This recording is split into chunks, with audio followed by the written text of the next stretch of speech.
Ma sœur a cassé tous les cadeaux d'anniversaire de mon fils pendant que tout le monde riait. Puis mon père a enlevé son alliance et a prononcé 4 mots qui ont changé notre famille à jamais. Le premier cadeau a heurté le mur à 15h47 un samedi après-midi de novembre. Ma sœur, Amy, l'a arraché des mains de mon fils de 5 ans, Tyler. Une boîte emballée avec des dinosaures sur le papier, celle de son meilleur ami, Lucas, et l'a lancée à travers mon salon avec une force telle que l'impact a laissé une bosse dans le plaque-au-plâtre. Le bruit du verre brisé a traversé la fête d'anniversaire comme un coup de feu. Tout le monde s'est figé. Les autres enfants, les parents, ma femme, Sarah. Même la musique de Paw Patrol qui passait à la télé a semblé s'interrompre. Les yeux de Tyler s'écarquillèrent, sa bouche s'ouvrit, mais aucun son ne sortit. Il est resté là, tenant le deuxième cadeau, fixant le verre brisé et le plastique éparpillé sur le sol. Avant que quiconque puisse réagir, avant que je puisse bouger, avant que Sarah puisse parler, avant qu'aucun des autres parents ne puisse comprendre ce qu'il venait de voir, Amy a attrapé un autre cadeau dans la pile de Tyler, un ensemble Lego. Le grand, l'ensemble Jurassic World à $120 que Tyler demandait depuis juillet. Elle l'a tenu au-dessus de sa tête comme un trophée et l'a fracassé contre le parquet. Amy, qu'est-ce que tu fabriques? J'ai commencé à me diriger vers elle, mais elle était déjà en train d'attraper un autre cadeau, un coffret de livres, l'intégrale des éditions illustrées d'Harry Potter que sa grand-mère, la mère de Sarah, avait passé des mois à trouver dans des ventes de succession. Elle a arraché l'emballage et a jeté les livres. Un par un, ils ont heurté la table basse, le canapé, le mur, les pages se déchirant, les dos craquant. Tyler a commencé à pleurer. Pas des pleurs de caprice. Ces pleurs silencieux et choqués qui viennent d'un désarroi complet. Les pleurs qui surviennent lorsque le cerveau d'un enfant ne peut pas traiter ce qu'il voit. Mon oncle Jerry, le parrain d'Amy, 63 ans, portant une chemise hawaïenne et un short cargo comme il le faisait toujours, a commencé à rire, à claquer des mains. C'est hilarant, a-t-il haleté entre deux rires. Amy sait toujours comment animer les choses. On ne s'ennuie jamais avec elle dans les parages. Je me suis tourné pour le regarder, certain d'avoir mal entendu, certain que c'était une sorte de blague que je ne comprenais pas. Mais il riait vraiment, les larmes coulant sur son visage, se tapant le genou. « Oh, allez !» a dit ma mère depuis sa place sur la causeuse, agitant la main avec désinvolture. Elle tenait un verre de vin blanc. Toujours du vin blanc, toujours d'un carton. Toujours plus qu'elle ne devrait. Ce ne sont que des choses. Tyler est de toute façon trop sensible. Les enfants d'aujourd'hui s'énervent tellement pour rien. Je l'ai regardée, cette femme qui m'a donné naissance il y a 32 ans, qui m'a élevé, qui est maintenant assise dans mon salon à regarder mon fils sangloter pendant que ses cadeaux d'anniversaire sont détruits et qui agit comme si c'était une réaction excessive d'être bouleversé. Il a toujours été dramatique, a continué maman, en prenant une autre gorgée de vin. Tu te souviens de son 3e anniversaire? Il a pleuré pendant 1 heure à cause de... C'était quoi? Un ballon qui éclate? Quelque chose de ridicule. Tellement sensible. Amy a souri, laissant tomber un autre cadeau brisé, une voiture jouée pour laquelle les parents de Lucas avaient dépensé de l'argent. Les enfants d'aujourd'hui sont tellement fragiles. Ils ne supportent rien. Quelque chose à l'intérieur de moi s'est refroidi. Pas chaud de rage. Froid comme de l'eau glacée dans mes veines. Comme si quelque chose de fondamental avait changé et ne reviendrait jamais en arrière. Tout le monde dehors, ai-je dit calmement. La pièce est devenue silencieuse. Même Tyler a arrêté de pleurer pendant 1 seconde, surpris par mon ton. Quoi? Maman s'est tournée vers moi, son verre de vin s'arrêtant à mi-chemin de ses lèvres. Ne sois pas ridicule. Nous sommes une famille. Nous célébrons. J'ai dit, sortez, vous tous. J'ai regardé autour de la pièce, sauf papa. Mon père, Raymond, était resté assis à la table à manger tout le temps, silencieux, regardant, ne riant pas, ne défendant personne, juste assis là avec les mains croisées sur la table, son visage sculpté dans la pierre. Il avait 70 ans, mais il avait l'air d'être un vieillard en ce moment, usé comme s'il avait vieilli de 10 ans au cours des 5 dernières minutes. « Chérie, tu exagères », a dit maman en posant son vin avec un soin exagéré. Amy plaisantait. « C'est une blague. Tu sais comment elle est, elle plaisante ?» Ma voix s'est élevée malgré ma tentative de rester calme. Elle a détruit l'anniversaire de mon fils et tu la défends encore. C'est ta sœur. C'est une brute, ai-je claqué. Et tu l'as soutenue toute notre vie. Chaque chose cruelle qu'elle ait jamais faite, tu l'as excusée. Chaque personne qu'elle a blessée, tu lui as dit de s'en remettre. Chaque fois que quelqu'un s'est plaint, tu en as fait le problème au lieu d'elle. Amy a roulé des yeux de façon spectaculaire. Elle avait 35 ans, 3 ans de plus que moi, mais elle agissait comme une adolescente. Elle l'a toujours fait. Mon Dieu, tu es un tel bébé, Nathan. Ce ne sont que quelques jouets. Je vais lui en acheter de nouveaux. Vraiment? J'ai sorti mon téléphone parce que je documente les choses depuis des mois, depuis août, en fait, quand j'ai finalement accepté que cela n'allait pas changer tout seul. La pièce est devenue silencieuse. Même Jerry a arrêté de rire. J'ai ouvert un dossier sur mon téléphone. Je l'avais étiqueté épreuve, mais je n'avais jamais pensé que je l'utiliserais vraiment. Je n'aurais jamais pensé que ça en arriverait là, mais nous y étions. À la dernière fête de l'Action de grâce, ai-je dit en faisant défiler les captures d'écran, tu as dit à tout le monde à table que j'avais été viré de mon travail, que j'étais au chômage et que je vivais du revenu de Sarah. Tu l'as dit fort devant 20 personnes, y compris mon patron, que nous avions invité. Le sourire d'Amy a légèrement vacillé. Sauf que je n'ai pas été viré. J'ai été promu. J'avais été promu chef de projet senior la semaine précédente. Mais tu as menti. Tu es resté là et tu as menti pour m'humilier parce que tu ne pouvais pas supporter de me voir réussir. C'était un malentendu. Non, ce n'en était pas un. J'ai sorti des messages textes. J'ai les textos entre toi et ton amie Mélissa où tu as spécifiquement dit, et je cite, « J'ai hâte d'embarrasser Nathan à la fête de l'Action de grâce. Il se croit tellement supérieur à moi avec son travail chic. Il est temps de le rabaisser. » Le visage de maman pâlissait. C'est sorti de son contexte. À la fête du 60e anniversaire de maman, ai-je continué, tu as accidentellement renversé un verre entier de vin rouge sur la robe de Sarah, la robe vintage que sa grand-mère avait faite, celle qu'elle avait cherchée dans les affaires de sa grand-mère pendant des années après sa mort. La robe qui ne peut pas être remplacée. Sarah était debout à côté de moi maintenant, tenant Tyler, qui avait enfoui son visage dans son épaule. Sa voix était ferme mais froide. Tu as ri quand c'est arrivé, tu as dit l'oups et tu es parti. J'ai les textos, ai-je dit en les affichant. Des messages où tu te vantais à 3 amies différentes d'avoir ruiné la robe de Sarah exprès. Tu as envoyé une photo d'elle en train de pleurer et tu as écrit « Mission accomplie ». Le visage d'Amy rougissait maintenant. Tu sors tout de son contexte. Tu fais toujours ça. Tu déformes toujours les choses pour me faire paraître mauvaise. Et l'année dernière, ai-je continué, ma voix devenant plus calme, mais en quelque sorte plus intense, quand le premier gâteau d'anniversaire de Tyler a été accidentellement renversé juste avant que nous allions chanter Joyeux anniversaire. Tu te souviens de ça? Maman s'est déplacée inconfortablement. C'était un accident. Amy a heurté la table. La vidéo de surveillance dit le contraire. La pièce est devenue complètement silencieuse.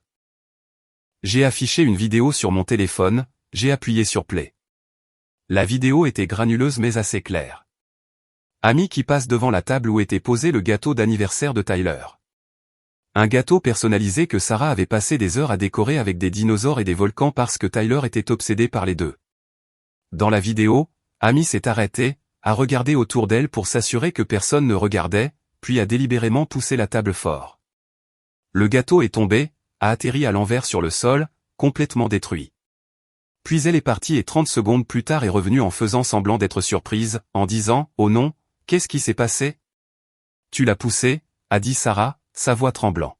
« Tu as détruit le premier gâteau d'anniversaire de notre bébé exprès. » Cette vidéo ne montre rien.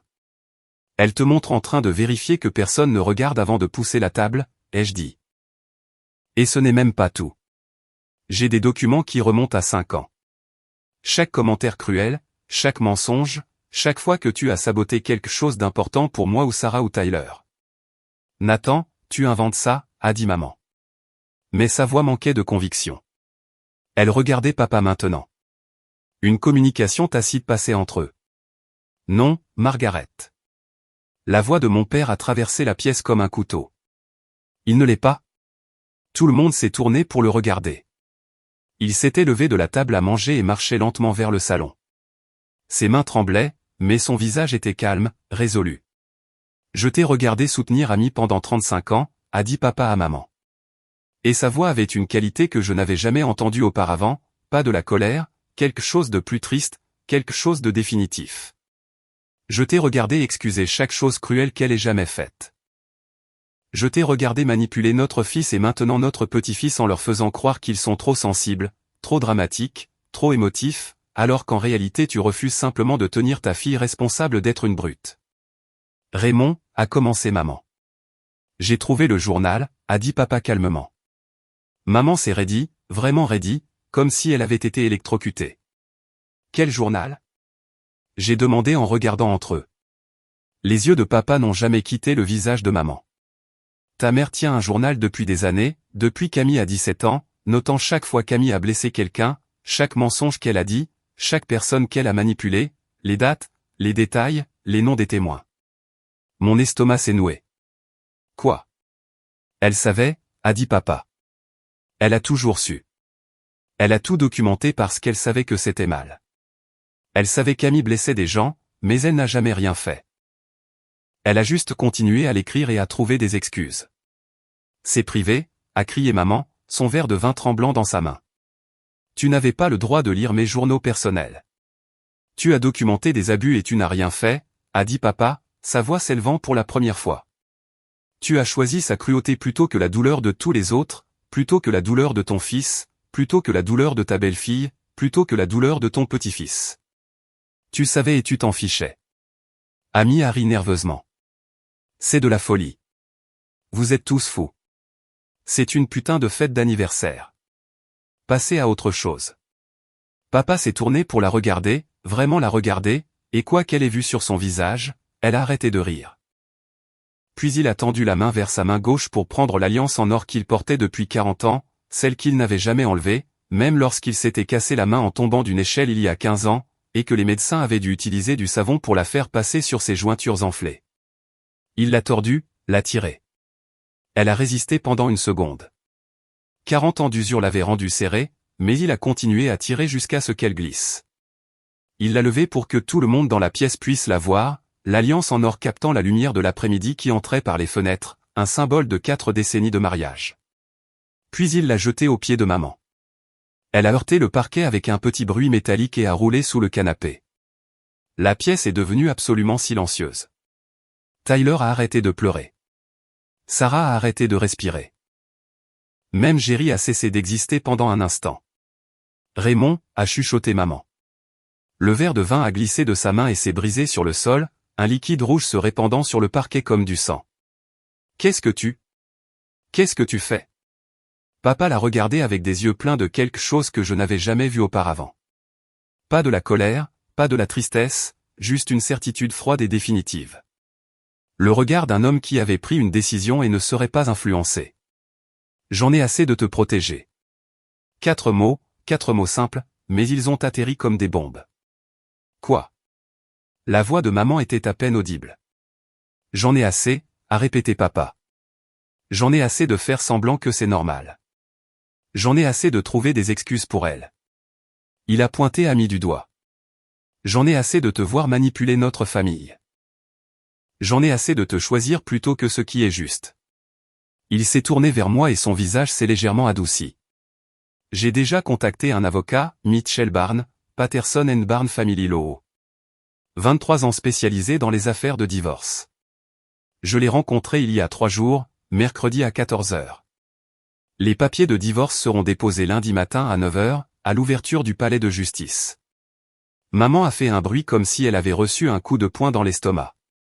J'ai également rassemblé des preuves, a continué papa.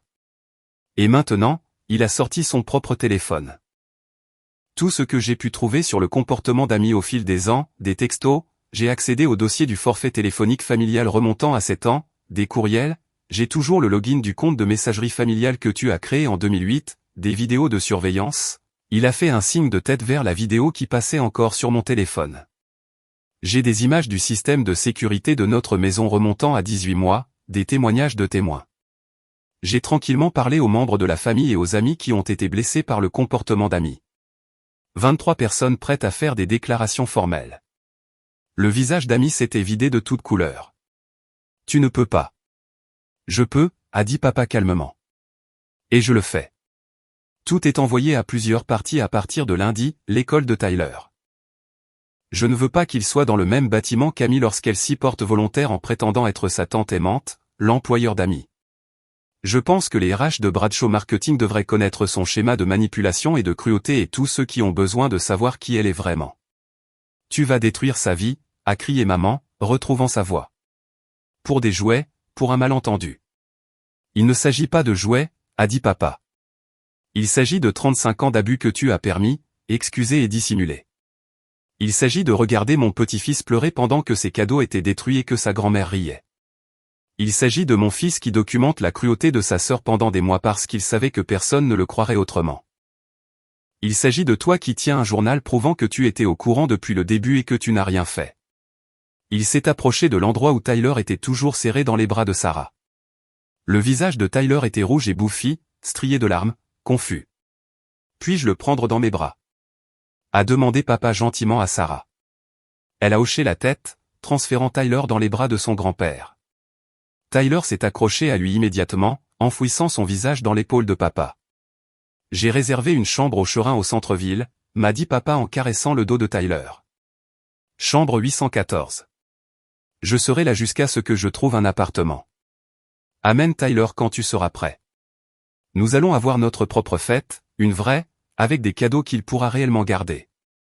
Il a commencé à marcher vers la porte, puis s'est arrêté, s'est retourné pour faire face à maman. 4 décennies, a-t-il dit doucement. 4 décennies que j'ai attendu que tu choisisses le bien plutôt que la facilité. Que tu choisisses de protéger les victimes plutôt que de protéger Amy. Que tu choisisses d'être une bonne mère plutôt qu'une mère qui encourage. Tu ne l'as jamais fait. Pas une seule fois en 40 ans. Il a ajusté Tyler dans ses bras. J'ai passé les 3 derniers mois à tout documenter pour la procédure de divorce. Le docteur Helen Cartwright, psychologue légiste, a examiné le journal que tu as tenu. Elle est prête à témoigner des aliénations parentales et des abus émotionnels. J'ai des relevés financiers qui montrent combien d'argent tu as donné à Amy au fil des ans, 87 000 $ au cours de la dernière décennie seulement. De l'argent provenant de notre épargne commune dont tu ne m'as jamais parlé. J'ai des textos entre toi et Amy qui planifient comment gérer Nathan lorsqu'il se plaignait de son comportement. Les jambes de maman ont cédé. Elle s'est assise lourdement sur le canapé. J'ai aussi des enregistrements, a continué papa. Du système de sécurité de la maison, audio et vidéo. Chaque fois que tu as dit à Nathan qu'il était trop sensible. Chaque fois que tu lui as dit de laisser tomber. Chaque fois que tu l'as manipulé en lui faisant croire qu'il était le problème. 6 ans d'enregistrement, tous horodatés, tous admissibles au tribunal. Il a regardé Amy une dernière fois. Et toi? Tu n'es plus la tante de Tyler. Tu n'es personne. Tu n'existes pas pour cette famille. Je dépose une ordonnance restrictive au nom de Tyler demain par l'intermédiaire de son école. Tu ne seras pas autorisé à moins de 500 pieds de lui. Amy a enfin trouvé sa voie. Tu ne peux pas faire ça. J'ai des droits. Tu n'as aucun droit sur mon petit-fils, a dit papa froidement. La juge Christina Ramirez, du tribunal de la famille, a déjà examiné les preuves préliminaires. Elle est favorable à la protection des enfants contre les membres de la famille destructeurs. L'ordonnance restrictive temporaire sera accordée lundi en attendant une audience complète. Le témoignage du docteur Cartwright sur le schéma de comportement sera convaincant. Il a ouvert la porte d'entrée. L'air froid de novembre s'est engouffré. Encore une chose, a dit papa, en regardant Jerry, les cousins qui étaient restés silencieux, l'oncle qui avait ri, quiconque reste en contact avec Margaret ou Amy, quiconque permet à ce comportement de continuer, quiconque dit à Nathan qu'il exagère ou devrait simplement pardonner et oublier, vous choisissez votre camp. Et si vous les choisissez, vous choisissez de ne pas faire partie de la vie de Tyler. C'est aussi simple que cela. Puis il est sorti en portant mon fils en pleurs, laissant ma mère assise sur le canapé, choquée, ma sœur debout, entourée de jouets cassés et une pièce remplie de parents qui ont soudainement compris que quelque chose d'irréversible venait de se produire. J'ai regardé maman, Amy, Jerry, qui avait finalement cessé de rire, mes cousins Diane et Robert qui étaient restés des observateurs silencieux. Sortez de ma maison, ai-je dit. Ma voix était ferme, calme. Nathan, s'il te plaît, a dit maman, les larmes coulant maintenant. Nous pouvons en parler. Nous pouvons arranger ça. Tu as eu 32 ans pour arranger ça. tu as choisi de ne pas le faire. Maintenant, sors. Sarah s'est dirigée vers la porte et l'a maintenue ouverte, attendant. Un par un, ils sont sortis, maman trébuchant, pleurant, le mascara coulant, Amy silencieuse maintenant, son visage pâle, ses mains tremblant, Jerry marmonnant au sujet des réactions excessives, les cousins évitant le contact visuel. Lorsque la dernière personne est sortie, Sarah a fermé la porte, l'a verrouillée, a mis la chaîne. Nous étions debout dans notre salon détruit, des jouets cassés partout, du verre brisé, du papier d'emballage déchiré, une tache de vin s'étendant sur le sol. « Est-ce que Tyler va bien ?» J'ai demandé. « Ton père l'a avec lui. Il est en sécurité. » La voix de Sarah tremblait. « Nathan, qu'est-ce qui vient de se passer ?» Je ne sais pas, ai-je dit honnêtement. Mais je pense que mon père vient de mettre fin à son mariage pour protéger notre fils. Mon téléphone a vibré. Un texto de papa, Tyler va bien. On va chercher de la crème glacée. Viens quand tu seras prêt. Apporte les autres cadeaux. Ce Camille n'a pas détruit. Nous allons les ouvrir ensemble. Une autre vibration. Un numéro différent que je ne reconnaissais pas, monsieur est, ici Mitchell Barnes, l'avocat de votre père. Il m'a demandé de vous contacter directement. Nous devons discuter de l'ordonnance restrictive contre votre sœur et des preuves que vous avez recueillies. Pouvez-vous venir à mon bureau lundi à 10 h? Mon assistant juridique vous enverra l'adresse par courriel. J'ai montré les textos à Sarah.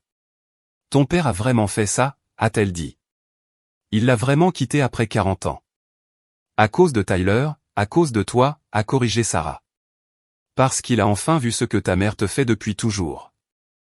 Nous avons commencé à nettoyer, à balayer le verre, à ramasser le papier déchiré, à récupérer les cadeaux qui pouvaient être sauvés.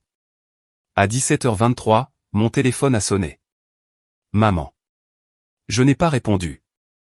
Un message vocal est apparu. J'ai écouté sur haut-parleur. Nathan, s'il te plaît. Tu dois comprendre. Amy ne voulait pas dire. Elle est juste. Je sais qu'elle est allée trop loin aujourd'hui, mais elle est toujours ta sœur et ton père. Il ne pense pas clairement. Il est bouleversé, mais il va se calmer et réaliser qu'il fait une erreur. Nous pouvons arranger ça. Nous sommes une famille. La famille pardonne. C'est ce que fait la famille. Rappelle-moi, s'il te plaît. S'il te plaît. Je l'ai supprimé. À 18h47, Amy a envoyé un texto, tu vas le regretter. Tu as détruit notre famille pour quelques jouets. Maman est dévastée. Papa a une sorte de crise. Et pourquoi faire? Parce que j'ai fait une blague. Tu es pathétique.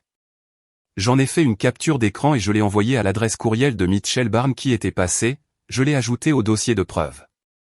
À 19h15, les parents de Sarah sont arrivés.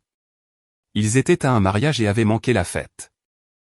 Quand nous leur avons raconté ce qui s'était passé, la mère de Sarah a commencé à pleurer. Pas pour ma mère, pour Tyler. Ce pauvre bébé, a-t-elle dit. Le jour de son anniversaire. Comment quelqu'un a-t-il pu faire ça? Facilement, ai-je dit.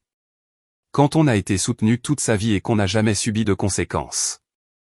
Nous avons conduit jusqu'au Cherin à 20h30. Papa avait commandé un service d'étage, pizza, beignets de poulet, frites, les aliments préférés de Tyler. Il était également allé à Target et avait acheté des remplacements pour certains des cadeaux détruits, un nouvel ensemble Lego, de nouveaux livres, un camion jouet. On peut manger du gâteau? A demandé Tyler, ses yeux rouges d'avoir pleuré, mais s'illuminant à la vue des cadeaux. Absolument, a dit papa. J'ai acheté un gâteau à la boulangerie en bas. Du chocolat avec des dinosaures. Ça te dit? Tyler hocha la tête avec enthousiasme. Nous avons chanté joyeux anniversaire dans une chambre d'hôtel. Tyler a soufflé les bougies sur un gâteau acheté en magasin, a ouvert des cadeaux sans que personne ne les écrase, a ri des terribles imitations de dinosaures de son grand-père. Ce n'était pas la fête que nous avions prévue, mais c'était mieux parce que tous ceux qui étaient là se souciaient vraiment de Tyler, voulaient vraiment qu'il soit heureux, le protégeaient vraiment au lieu de protéger celui qui le maltraitait. À 22h47, après que Tyler se soit endormi sur le lit d'hôtel en serrant son nouveau jouet T-Rex, papa m'a pris à part. Je dois te montrer quelque chose, a-t-il dit doucement. Il a sorti son téléphone et a ouvert un dossier. À l'intérieur, il y avait des photos, des centaines, des pages du journal de maman photographiées page par page. J'ai commencé à lire. 15 mars 2007, Amy a dit aux amis de Jessica que Jessica couchait avec son petit ami. Ce n'était pas vrai. Jessica a essayé de confronter Amy, mais Amy a nié. Jessica a perdu tous ses amis. Amy s'en est moquée. 3 octobre 2009, Amy a volé de l'argent dans le portefeuille de sa colocataire, $200. Sa colocataire l'a accusée, mais Amy a blâmé une autre fille dans le dortoir. L'autre fille a été expulsée de l'école. Amy s'est acheté de nouvelles chaussures avec l'argent. 12 juin 2012, Amy a saboté l'entretien d'embauche de Nathan en appelant l'entreprise en se faisant passer pour une référence et en donnant une mauvaise évaluation. Nathan n'a pas obtenu le poste. Amy m'a dit qu'elle l'avait fait parce qu'elle était jalouse de son diplôme. 8 novembre 2015, Amy a détruit la thèse de Nathan intentionnellement, a renversé du café sur son ordinateur portable. Il a dû réécrire 40 pages en 2 semaines. Il a à peine obtenu son diplôme à temps. Amy a dit que c'était un accident, mais je l'ai vu sourire après. Page après page, année après année, documentation détaillée de la cruauté.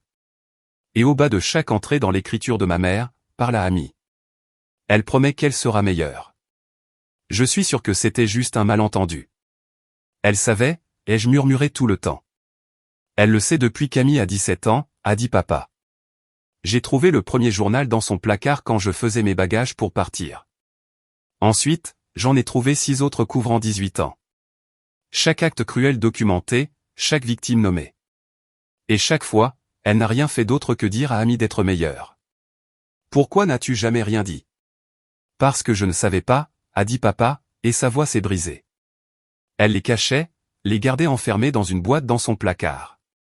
Je ne les ai trouvés que parce que je faisais mes bagages pour partir et que la boîte est tombée. Quand j'ai commencé à lire, je n'ai pas pu m'arrêter. J'ai passé 6 heures à les parcourir tous, 18 ans de preuve qu'elle savait exactement qui était Amy et a choisi de la protéger quand même. Qu'est-ce que tu vas en faire? Le docteur Cartwright en a des copies. Mitchell Barnes aussi. Et maintenant toi aussi. Ce sont des preuves de connaissance, d'encouragement volontaire de la maltraitance. Dans le divorce, ils montreront une tendance à choisir Amy au détriment de tous les autres, y compris toi. Dans l'affaire d'ordonnance restrictive, ils montreront des preuves documentées qu'Amy est un danger pour les autres depuis près de 2 décennies. Il a fermé le dossier. Ta mère a fait son choix il y a longtemps, Nathan.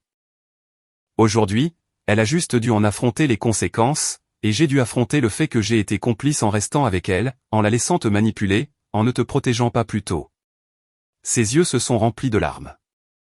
Je suis désolé. J'aurais dû le faire il y a des années. Papa. Je l'ai regardé te détruire en grandissant, je l'ai regardé trouver des excuses à Amy alors que c'était toi qui avais des ennuis pour avoir réagi à la cruauté d'Amy. Je me suis dit que ça irait mieux, que tu grandirais et que tu partirais et que tu en serais libéré.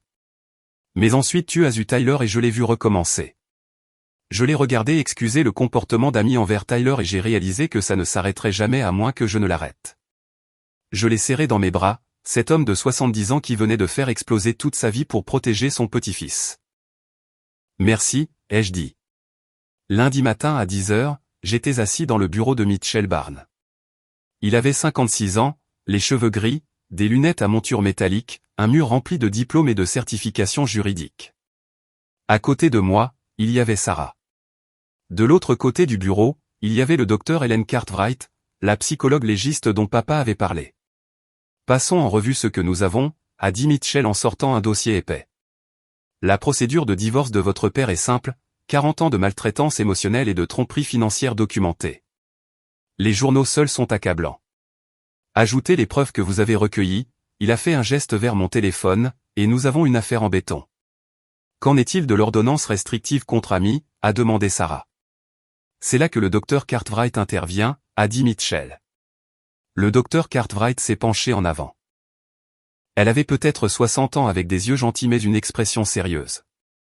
J'ai examiné toute la documentation, les journaux, les textos, les images de vidéosurveillance, les témoignages que votre père a recueillis. D'un point de vue psychologique, Amy présente un schéma clair de comportement antisocial avec des traits narcissiques. La destruction des cadeaux de Tyler n'est pas un incident isolé. Cela fait partie d'un schéma à long terme de cruauté intentionnelle. Un juge accordera-t-il l'ordonnance restrictive, ai-je demandé.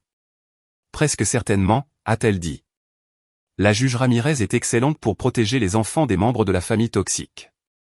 Avec ce niveau de documentation, je serais choqué si elle la refusait. L'ordonnance temporaire sera accordée immédiatement. L'audience sur l'ordonnance permanente aura lieu dans 2 semaines, mais Amy devrait fournir des preuves convaincantes qu'elle n'est pas un danger pour Tyler. Compte tenu de son schéma de comportement, c'est pratiquement impossible. Qu'en est-il de ma mère, ai-je demandé. Elle va se battre. Laisse-la faire, a dit Mitchell. Chaque fois qu'elle vous contacte, faites une capture d'écran. Chaque message vocal, enregistrez-le. Chaque texte documenté. Plus elle vous harcèle, plus la procédure de divorce de votre père devient forte. Nous soutenons qu'elle a privilégié Amy par rapport à tout le monde pendant des décennies, y compris vous et Tyler. Plus elle défend Amy maintenant, plus elle prouve notre point. Au cours des 2 semaines suivantes, c'est exactement ce qui s'est passé. Maman a appelé 17 fois, a laissé 13 messages vocaux, a envoyé 48 textos, tous me suppliant de comprendre, de pardonner, de me souvenir que la famille est éternelle. J'ai tout documenté, j'ai tout envoyé à Mitchell. Amy a envoyé 23 textos allant d'excuses, je suis désolé d'être allé trop loin. S'il te plaît, laisse-moi me faire pardonner à Tyler, a menaçant, tu vas regretter de gâcher ma relation avec mon neveu. Je vais m'assurer que tout le monde sache quel connard vindicatif tu es, a désespéré, maman est un désastre. Papa l'a détruit à cause de ta réaction excessive. Comment peux-tu vivre avec toi-même? J'ai tout documenté, j'ai tout envoyé à Mitchell. Mon oncle Jerry a appelé une fois pour me dire que je déchirais la famille et que les vrais hommes pardonnent. J'ai raccroché et ajouté son numéro à ma liste de blocage. 3 cousins ont tendu la main avec des variantes de « c'est maladroit », mais je soutiens Margaret et Amy parce qu'elles sont de la famille. Je les ai remerciés d'avoir précisé où ils se situaient et leur ai dit qu'ils n'auraient plus de mes nouvelles. 2 cousins ont tendu la main pour dire qu'ils avaient été témoins du comportement d'Amy pendant des années et qu'ils étaient prêts à fournir des déclarations si nécessaire. Je les ai mis en contact avec Mitchell Barnes. La famille de Sarah s'est ralliée autour de nous, ses parents, ses frères et sœurs, ses tantes et oncles. Ils ont clairement indiqué que nous étions soutenus, Tyler était protégé, et quiconque avait un problème avec cela pouvait s'en prendre au père de Sarah, un homme doux qui n'avait jamais élevé la voix de sa vie, mais qui a dit à son beau-frère, mon oncle Jerry, d'aller au diable quand Jerry a appelé pour se plaindre. L'audience sur l'ordonnance restrictive a eu lieu le 27 novembre, 11 jours après la fête d'anniversaire détruite de Tyler. Amy s'est présentée avec un avocat, un jeune homme dans un costume cher qui ne savait clairement pas dans quoi il s'embarquait. Maman était là aussi, assise derrière Amy, ayant l'air d'avoir vieilli de 10 ans. La juge Christina Ramirez, 54 ans, 22 ans de carrière, a examiné les preuves en silence pendant 15 minutes avant de parler. Madame, a-t-elle dit à Amy, j'ai examiné les images de vidéosurveillance, les textos, les témoignages et les entrées de journal documentant votre comportement envers votre neveu et les autres. J'ai également examiné l'évaluation psychologique du docteur Cartwright. L'avocat d'Amy s'est levé. Votre honneur, ma cliente admet qu'elle a fait une erreur de jugement à la fête d'anniversaire. Une erreur de jugement? La juge Ramirez a répété sèchement. Est-ce ainsi que nous appelons la destruction délibérée des cadeaux d'anniversaire d'un enfant pendant qu'il pleurait? C'était un moment d'égarement. Un moment d'égarement n'explique pas le schéma de comportement documenté sur 18 ans, a dit la juge, le gâteau détruit à son premier anniversaire, les mensonges racontés sur son père, la manipulation de sa grand-mère pour encourager la maltraitance. Ce n'est pas un moment d'égarement. C'est un schéma de cruauté intentionnelle. Elle a regardé Amy. L'ordonnance restrictive temporaire est par la présente rendue permanente. Il est interdit à Amy de s'approcher à moins de 150 mètres de Tyler et, de le contacter directement ou indirectement, d'assister à toute école ou activité parascolaire où il est présent, et de communiquer à son sujet sur les médias sociaux. Cette ordonnance prend effet immédiatement et restera en vigueur jusqu'à ce que Tyler ait 18 ans, à moins qu'elle ne soit modifiée par ce tribunal. Le visage d'Amy s'est effondré. Mais c'est mon neveu. C'est un enfant qui a besoin de protection contre quelqu'un qui le blesse délibérément, a dit la juge Ramirez, les preuves sont accablantes. Les entrées de journal seules sont accablantes. Votre propre mère a documenté votre comportement cruel pendant 18 ans et n'a rien fait. Ce n'est pas de l'amour. C'est encourager la maltraitance. Elle a signé l'ordonnance. Affaire suivante. À l'extérieur de la salle d'audience, Amy pleurait. Maman essayait de la réconforter. Ils ne nous ont pas regardés. Papa attendait dans le couloir. Il avait assisté à l'audience mais s'était assis au fond. Quand nous sommes sortis, il m'a serré dans ses bras. C'est fini, a-t-il dit. Elle ne peut plus blesser Tyler. Le divorce a été finalisé 3 mois plus tard. Papa a eu la maison. La juge Ramirez a statué que la tromperie financière de maman, donnée 87 000 $ à Amy à l'insu de papa, et la maltraitance émotionnelle justifiaient une division inégale des biens. Papa a également obtenu sa pension complète, ses comptes de retraite et la voiture. Maman a obtenu son compte de retraite et suffisamment d'argent pour louer un appartement.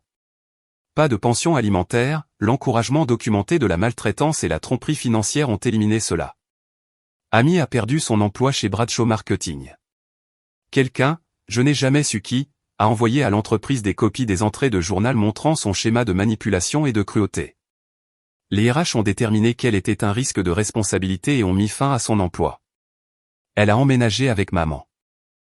La dernière fois que j'ai entendu parler d'elle, elles vivaient toutes les deux dans un appartement de 2 chambres en banlieue. Amy travaillant dans le commerce de détail, maman travaillant comme réceptionniste. Elles disent à tous ceux qui veulent bien les écouter qu'elles sont les victimes, que papa et moi avons détruit leur famille, que nous avons été cruels et impitoyables. La plupart des gens n'écoutent pas. La plupart des gens ont vu les preuves, entendu les histoires, se sont fait leur propre opinion. 6 mois après l'anniversaire de Tyler, nous avons organisé une autre fête, une reprise. Dans un parc cette fois avec tous les amis de Tyler, la famille de Sarah, mon père et les cousins qui nous avaient tendu la main pour nous soutenir. Tyler a soufflé les bougies sur un gâteau de dinosaure, a ouvert des cadeaux que personne n'a détruits, a joué sur le terrain de jeu jusqu'à ce qu'il soit épuisé et heureux. Papa lui a apporté un cadeau spécial, un album photo avec des photos de toute la vie de Tyler, chaque anniversaire, chaque fête, chaque étape importante. Pour que tu te souviennes toujours, a dit papa, que tu es aimé, vraiment aimé par des gens qui ne te feraient jamais de mal, qui te protégeraient de quiconque essayerait. Tyler l'a serré dans ses bras. Je t'aime, grand-père. Je t'aime aussi, mon grand. Ce soir-là, après que Tyler se soit endormi, j'ai trouvé papa assis sur notre véranda. Il avait l'air plus vieux maintenant, plus fatigué, mais aussi plus léger en quelque sorte, moins accablé. Tu le regrettes, ai-je demandé, la quitter, mettre fin à un mariage de 40 ans. Il a réfléchi pendant un long moment. Non, a-t-il dit finalement. Je regrette de ne pas l'avoir fait plus tôt. Je regrette de t'avoir laissé grandir en pensant que tu étais le problème. Je regrette de ne pas t'avoir protégé comme je l'aurais dû, mais la quitter, défendre Tyler, c'est la meilleure chose que j'ai faite depuis des années. Elle m'appelle parfois, ai-je dit. Elle laisse des messages vocaux. Qu'est-ce qu'elle dit? Que je l'empêche de voir son petit-fils? Qu'elle est désolée, mais que je réagis de manière excessive? Que Amy a changé et mérite une autre chance? Que tu m'as lavé le cerveau? Et qu'est-ce que tu en penses? Je pense que certaines personnes sont plus attachées à avoir raison qu'à être bonnes. Je pense que certaines personnes protégeront leur enfant préféré même lorsque cet enfant détruit tout le monde autour d'eux. Je pense que certaines personnes ne peuvent pas être réparées parce qu'elles ne pensent pas être brisées. Papa hocha la tête lentement. Ta grand-mère, ma mère, avait l'habitude de dire quelque chose, on ne peut pas s'immoler pour réchauffer les autres. Ta mère a passé 4 décennies à faire exactement cela avec Amy, à mettre le feu à tout le monde pour réchauffer Amy. Et quand j'ai finalement dit non, quand j'ai finalement choisi toi et Tyler avant son confort, elle a agi comme si j'étais le méchant. Est-ce que tu es heureux, ai-je demandé. Il a souri. C'était un sourire triste, mais authentique.